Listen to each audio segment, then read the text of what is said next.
morning and welcome. And this is Coffee with Grant.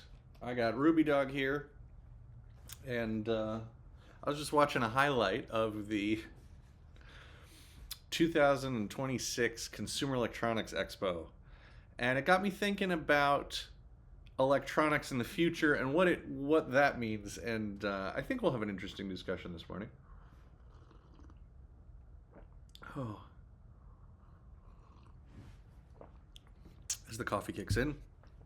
For those of you who aren't familiar, the Consumer Electronics Expo is like maybe the closest thing we have to a World's Fair now. It's where companies from all over the world come in to showcase the new consumer products that people can buy. So, you're not showcasing like military grade hardware or commercial hardware that people are going to put in businesses or big, huge machines that are going in factories or industrial applications. No, this is stuff that you, the consumer, can buy and put in your own home. And it kind of shows you a little bit where companies think people's heads are as far as what they're willing to sacrifice. Or it's fantastically insulting. I hope many of these products fail miserably. One of them, the one that keeps coming back, is Samsung has released a new refrigerator that doesn't have a handle.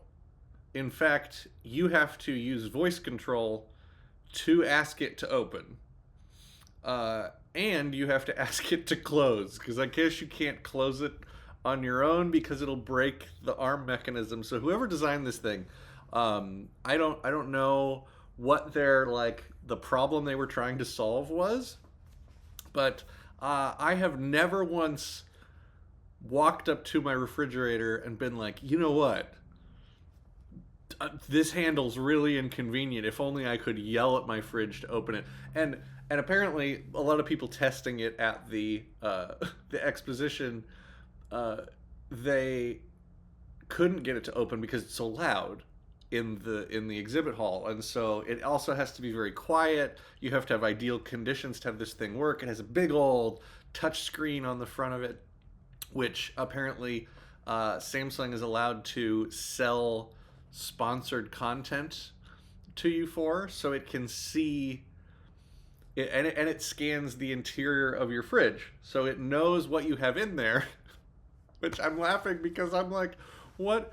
I mean, what marketing person wants to see the inside? I get it. I get how, if you're like, oh, well, ideally we would just know what's inside everyone's fridges, so we know what brands they actually are using, and we know how long they've sat there, and we know when stuff's going to expire, and then we can be like, hey, you know, this brand of ranch dressing is about to go out. You should try this one instead.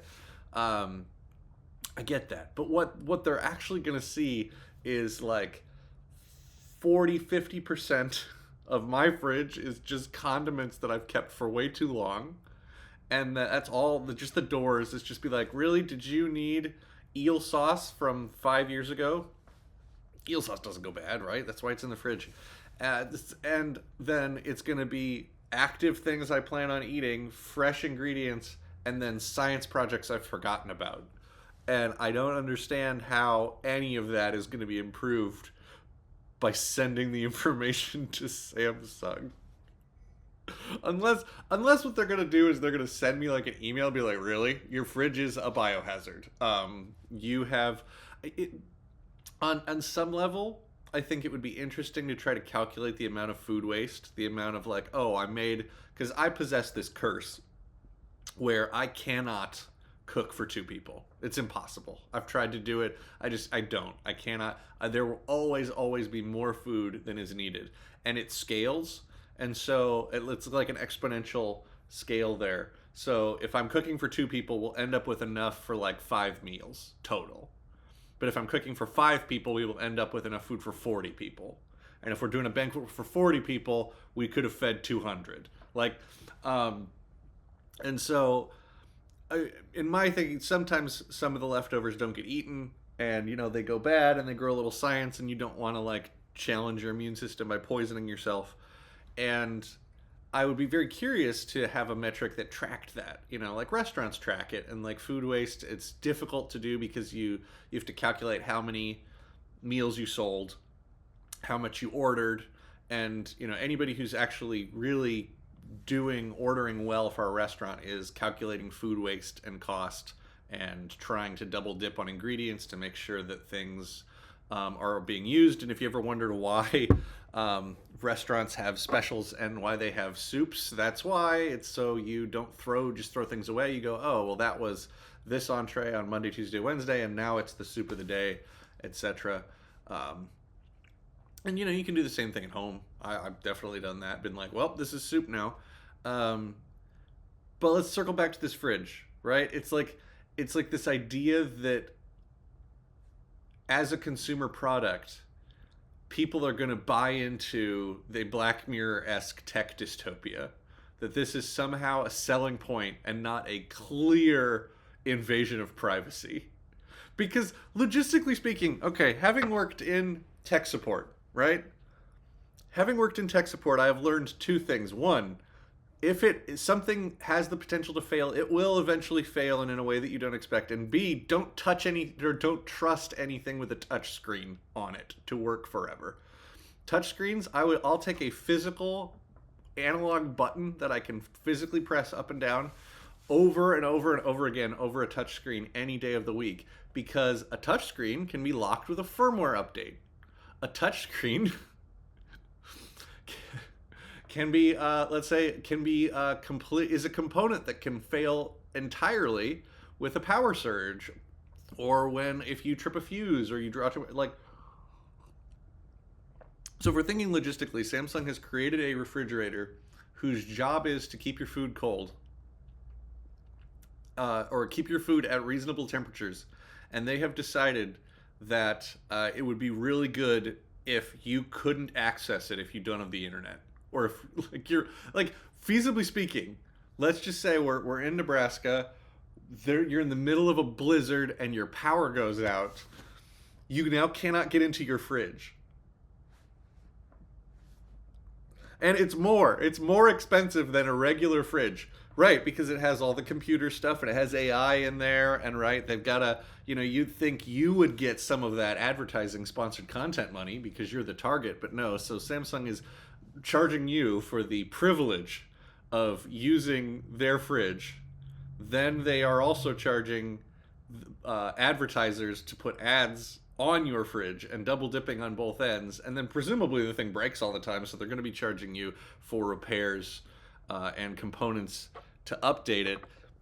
And if you are stupid enough to buy this fridge, I suppose you deserve everything that you are going to get out of it. And I don't know that the trade-off is that it goes, oh look, I've noticed that the milk in here is low, I'll add milk to your your shopping list. And I get it. I just did that. I was like at the grocery store and I turned to my wife and I said, do we have milk? And she said, I don't think so. So we bought a half gallon of milk and we got home and now we have 2 half gallons of milk. But is the trade-off that much? Is the $2 that I spent on a half gallon of milk, oh no, now I have to drink milk, worth the trade-off of the sacrifice of my personal privacy, of the fact that this thing has a microphone in it that is clearly supposed to be listening to every conversation that I have? The thing is in my kitchen. I can't be like, hey, don't listen. It is going to try to target brand food to me. So presumably you have to register it so it will know your email address. And so on top of that, at what point does pharmaceutical companies and weight loss companies get access to that, right? So you're just having a fucking rough day, and when you're standing in front of the fridge, you pull it open and you're just like, nothing looks good. Or you're doing that mental math where you're like, I shouldn't have anything, I shouldn't eat anything, but no. And then you walk around the kitchen and you come back and you're like, well, but leftover dessert. No, I shouldn't. You do that a couple of times and then they're like, do you have an eating problem? And you just start seeing emails fucking show up, or your Amazon feed has all it would be both. It would be such a weird, there would be such a weird circumstance where it would be both businesses who are trying to convince you to eat less and businesses who are trying to convince you to eat more in one advertising ecosystem where it's very much the like devil and angel on your shoulder, where they'd go, "Oh yes, we saw that you finished half a pint of ice cream in one sitting. Do you want more ice cream?" And then the other guy's like, "No, do you have an ice cream eating problem? We can sell you something that well, we have a light ice cream for people who want to eat. You could eat the whole thing and it would have been the same amount of calories." I'm waiting for the time where it's just, I find this very invasive. The argument is supposed to be that ads will be targeted to you and they will somehow magically all be relevant. They will all be things that you want or have interest in, and therefore you're going to go, "Oh, well, I don't mind ads that much because I actually, find that to be an interesting product, or that is actually solving the niche for the problem I have in my life." But realistically speaking, it's not how it's going to work. And it's not how it's ever going to work. Like, I managed to, just as an experiment, go into Facebook, and that's a whole other thing. We need to kick Facebook to the curb collectively as a society. But just every time there was an ad, I was like, "This isn't relevant to me. This isn't relevant to me." And what I ended up doing is convincing my Facebook algorithm that the only thing that's relevant to me is tiki mugs. So why not, right? So I don't get ads for politicians, and I don't get ads for weight loss stuff, and I don't get ads for home, like home grocery delivery and all this other stuff. I only have, my entire ad feed is nothing but custom tiki mugs. And that seems really funny to me. Because I'm not in the market for a bunch of custom tiki mugs. It's not like, I get it. Some people, that would be a fun grant as an old man retirement project, is where I build my tiki bar and then I get really into collecting one of each mug. But that's a down the road, that's a down the road project, because they're like 50, 60, 70 bucks a piece. Yeah. In my view, that's even, in some cases, that means that's a collection that's even more useless than shoes. But it's fun. It's I like, "Oh, that's a neat idea for a tiki mug. That's fun."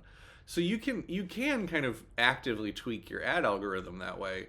I question whoever is sitting in it's because clearly it's somebody sitting in a meeting, and they're doing the brainstorming, and they're going, "Oh, you know what? We need to advertise to people where they live, right? There's this huge untapped market of the fridge, and the fridge is just this unused billboard sitting in people's kitchens waiting to have ad space sold to it, and we could be the company that does that."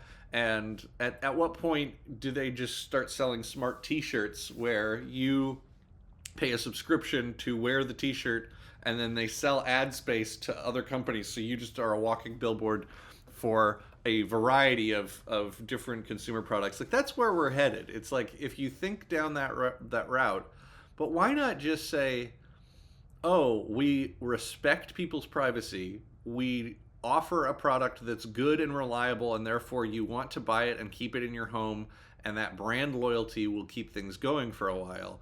And we don't need to capitalize on every little thing."